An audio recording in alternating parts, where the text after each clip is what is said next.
Have you ever stopped to ask this question? Why is it that people don't have the same level of commitment to the Sunday morning assembly as they do towards their Monday morning jobs? Have you ever stopped to ask this question? Why is it that so many people don't have the same level of commitment to giving God their time, juxtaposed to giving their jobs their time, and even overtime on Monday morning? Have you ever stopped to ask yourself the question, why is it that people don't have the same level of commitment?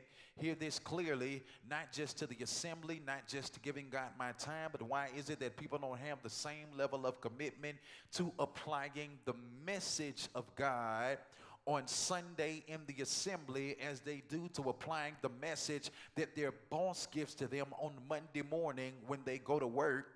I begin to ponder these questions, and the thing that I came up with is perhaps many people do not see the payoff.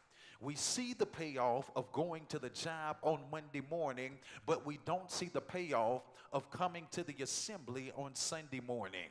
We see the payoff of giving my job my time, but we don't see the payoff of giving God my time. We see the payoff of following the message of my boss, but I don't see the payoff of following the message of God. And because many of us do not see the payoff, we are so much more committed to our Monday morning jobs than we are committed to the Sunday morning assembly, to giving God our time and applying the message of God.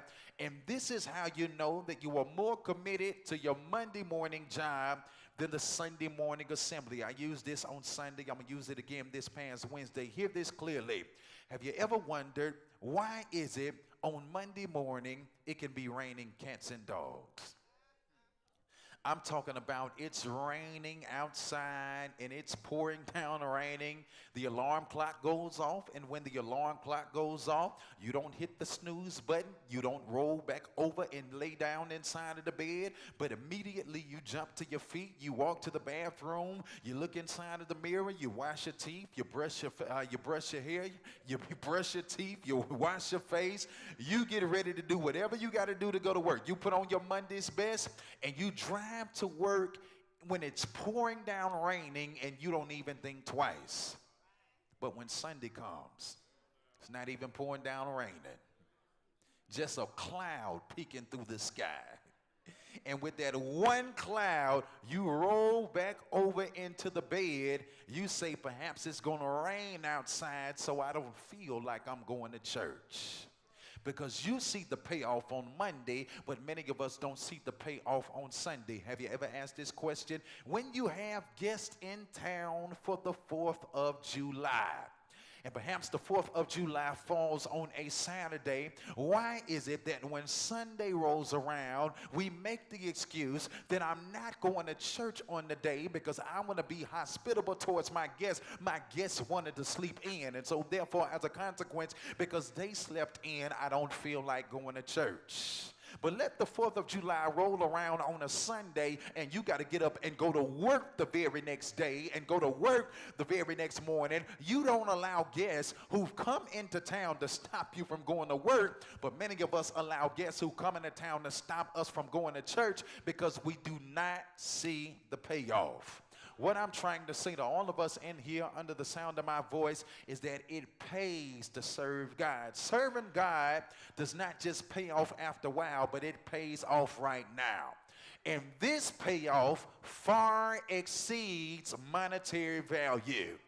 This payoff is able to satisfy the innermost longings of the human soul, the innermost longings of the human heart. You can have a job and still not be happy. You can have money and still not be happy. You can have a car and still not be happy. You can have a house and still not be happy. You can have all the material possessions inside of the world and still not be happy, because the only something that is able to make you happy is a relationship with God. And it is in the Sunday morning assembly that I'm cultivating my relationship with God. And so many of us are committed to Monday but not committed to Sunday because we don't see the payoff. But I want you to know that serving the Lord does not just pay off after a while. Elbow the person beside you and tell them it pays off right now.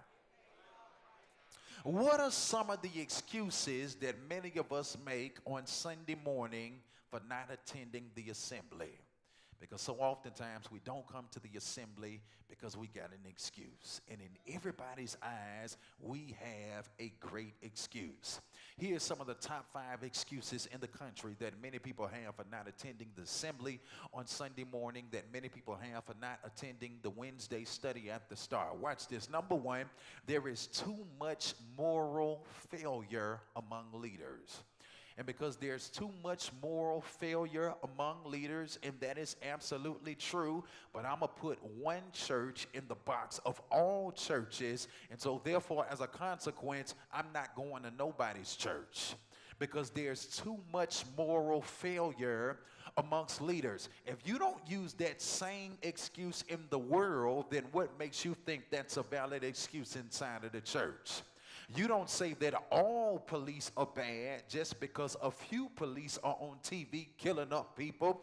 You don't say I'm not going to follow the law anymore because one police broke the law, so I'm not going to follow none of the law anymore. But you make up inside of your mind there's a difference between one police and all police at the same time. Does everybody hear what I'm saying? Excuse number 2, I do not understand the preacher.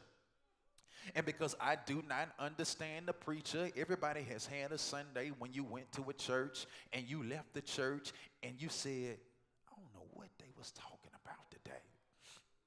I really didn't understand the preacher. And because I didn't understand one preacher, I put one preacher in the category with all preachers. And so I refuse to go to anybody's church because I don't understand the word. If you do not understand the preacher and you've already examined your heart and it's nothing inside of your heart, but the preacher is not clearly communicating the word of God, it's not an excuse not to go to anybody's assembly. You just might be in the wrong assembly. Does everybody hear what I'm saying? Excuse number 3. Everybody shout number 3. Church is boring and it lasts too long. Everybody knows what it is at least one Sunday inside of your life to have to fight the bobblehead. Don't act like you don't know what the bobblehead is. You know that Sunday where you really want to come to church, you really want to come to the assembly of God, but as soon as you get inside of the church, you was already tired before you came to church, but you wanted to make sure that you came to church on that particular Sunday, and you found yourself inside of the assembly of God, trying to stay awake, but before you know it,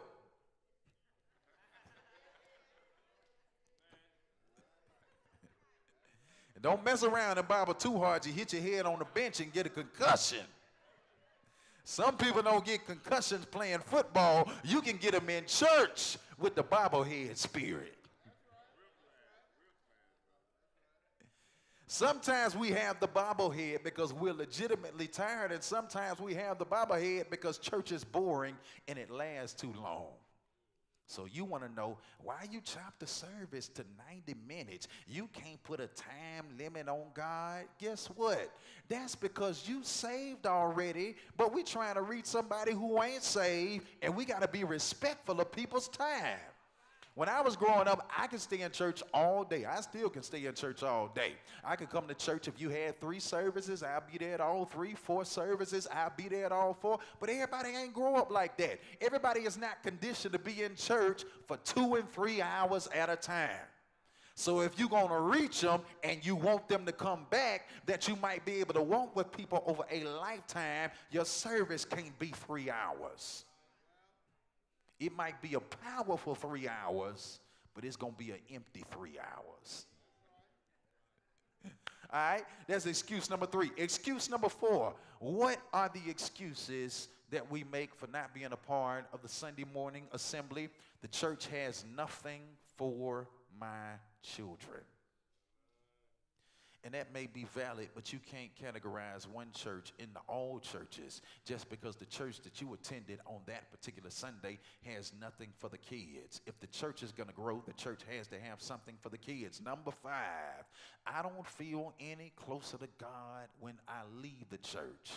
What I'm saying to all of us is that when you research the excuses in America that people have for not attending the Sunday morning assembly, sometimes it might be a valid excuse. But even if it's a valid excuse, you can't categorize one church as all churches just because you had a bad experience at one church. If you have a bad experience at one church, that is that church, but that's not an excuse to put all churches down.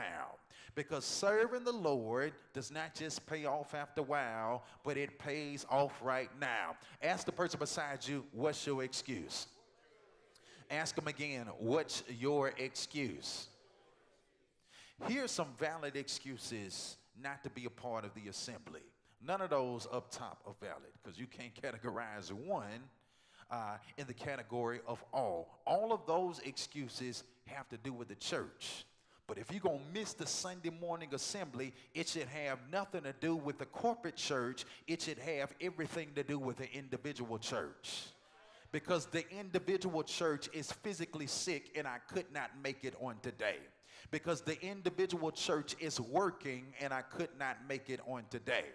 Or because the individual church is on vacation and I could not make it on today. I'm not going to make an excuse and put it on the corporate church as to why it is that I'm not there, because I'm not doing what I'm supposed to do as the individual church. So many of us have excuses, and would you not believe that excuses are nothing new? That proves to be true inside of the text. In Luke chapter number 14, Jesus the Christ, Son of the living God, is eating over the house of one of the chief Pharisees. The Pharisees inside of the Bible are the religious leaders of that particular moment in time. And the Pharisees are mad at Jesus. They're mad at Jesus because as Jesus is eating inside of the house, he heals a man with dropsy on the Sabbath day.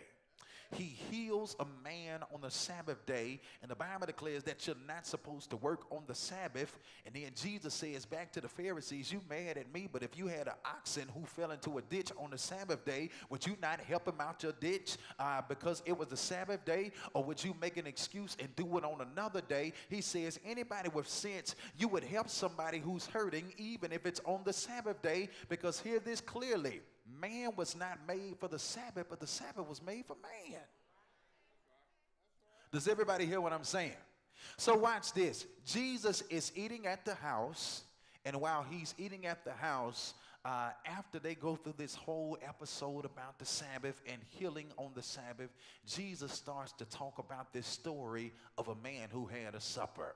He gives the story of this man who made a great supper. He spent a lot of time cooking this supper, a lot of time getting the ingredients together for this supper. And the Bible declares that when he finished the supper, he invited many people to come. And one by one, the people who he invited had an excuse as to why they couldn't make it to the man's house to partake in this supper that this man spent preparing for the people. As this pertains to a spiritual sense, have you not considered that every single Sunday and Wednesday, God's inviting us to his corporate house for supper? Every single Sunday and Wednesday, God's inviting us to his corporate house for supper. What kind of supper is he making? Tell the person beside you, it's soul food. Tell them again, it's soul food. Somebody, who in here don't like soul food? Come on, I know you want to eat healthy, but every now and again, you like some collard greens, some candy yams, some chicken, some baked beans. Who in here does not like soul food? The soul food that I'm talking about is not beans and yams and chicken, but the soul food that I'm talking about is food for the soul. Here's the payoff. Every time you walk inside of the house of God, it's able to satisfy the innermost longings of the human soul. Every time you walk into the house of God, what you experience and what you receive and what you hear during the teaching is able to satisfy the innermost longings of the human heart. Every Sunday in midweek, God's inviting us to his house for soul food, or he's inviting us to his house for food for the soul. Now the question is, if God spends all week downloading ingredients into your pastor to cook soul food that you might be able to make it through your situation, what's your excuse for not showing up? Have you ever been in a predicament or a position where you made a meal and you put your heart and soul into the meal, you invited people to come, but nobody showed up? How would you feel? And you prepared it not so you can pack the house out. You prepared it because you're trying to bless them. Here it is, you have a blessing for them in order to help them along their journey, but they don't even show up to get the blessing because they don't see how it benefits. They don't show up to get the blessing because they don't see the payoff. And when you ask them about it, rather than telling you a truth, they make an excuse. And excuses are not a new thing in 2017. They were making excuses inside of the Bible. Let's look at these excuses. The first excuse that we see as to why it is that you cannot show up for the food that this man is preparing, this is what I call the recreational excuse. Everybody say the recreational excuse. The man who made the dinner went and asked the people who he made the dinner for, why didn't you show up? This one guy told him, I would have came, but see, what had happened was, I would have came, but see, this is what had happened. I bought some land, and I need to go see it. Whatever your excuse is, I want you to ask this question, does it even make sense? Because the question has to be raised, why buy land without seeing it first? This joker said, I can't come because I bought some land, and now that I bought it, I need to go see it. Who in their right mind would buy some land and you ain't even seen the land first? Ask the person beside you, what's your excuse? It sounds bad, but guess what? Many of us have those same sorry, lame excuses as to why it is we're not going to be a part of the assembly of God. Bought some land and I need to go. You should have went to check it out first before you bought it.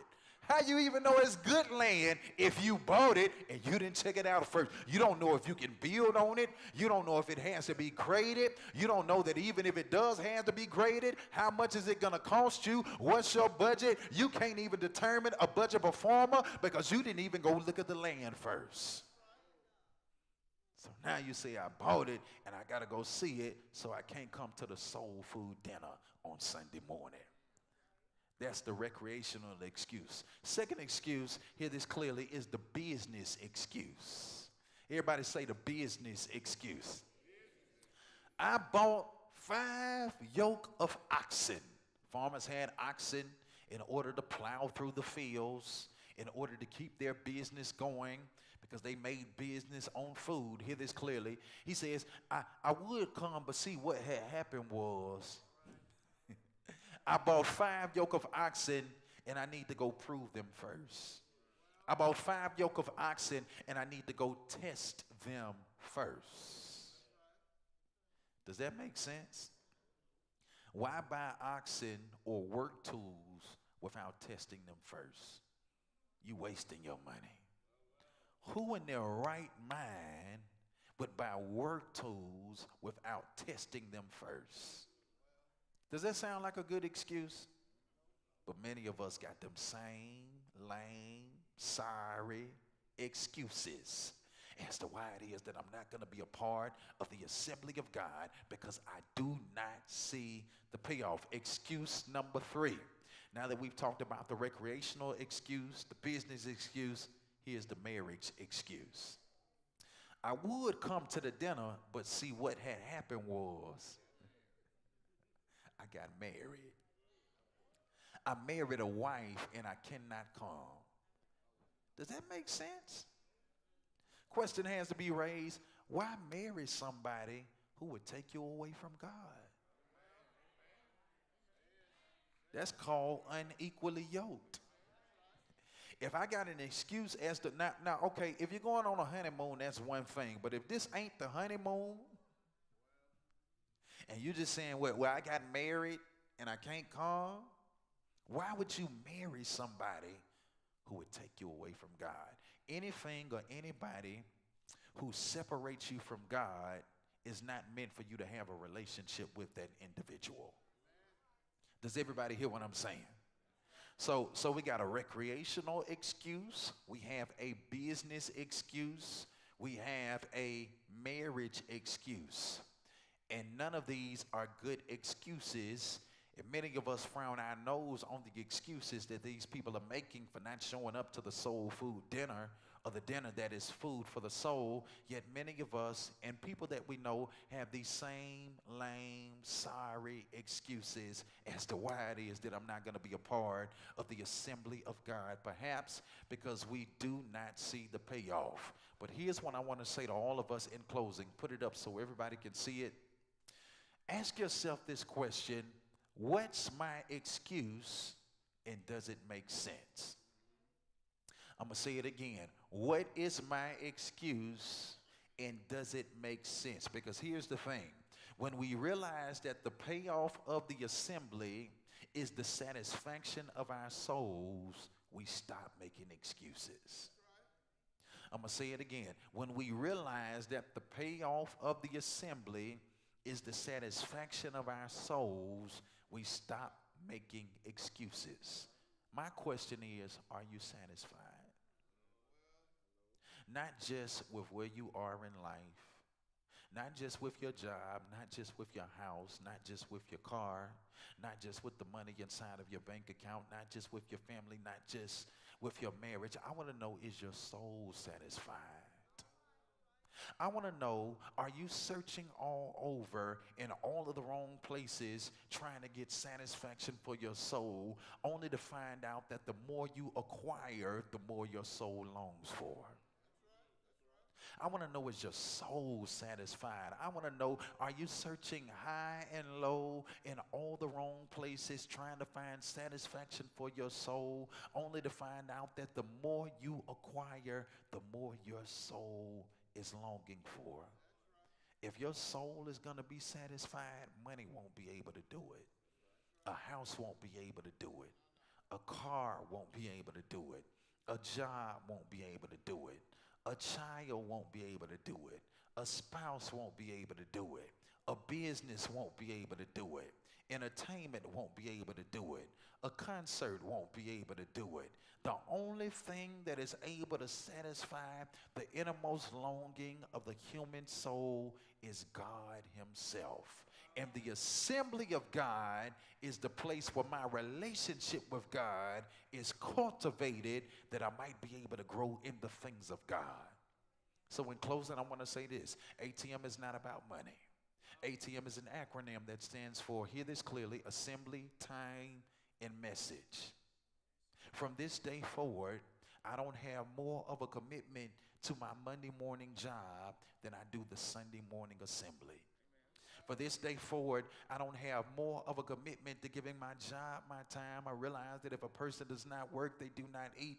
But that's not where my heart is than I do to giving God my time. From this day forward, I don't have more of a commitment, so much to the point that I follow the message of my boss on my job, juxtaposed to me following the message of God inside of the church. I'm following God even inside of the church when I feel like it and when I don't feel like it, because serving the Lord does not just pay off after a while, it pays off right now. And this payoff far exceeds monetary value, but it satisfies the innermost longing of the human soul. Now ask yourself this question: does this church do that for you? And if it doesn't, it's not a bad thing. But don't use it as an excuse not to go to nobody's church. Because if this church ain't a fit, there's some church that is a fit. Somebody shout the big payoff. Everybody stand to your feet.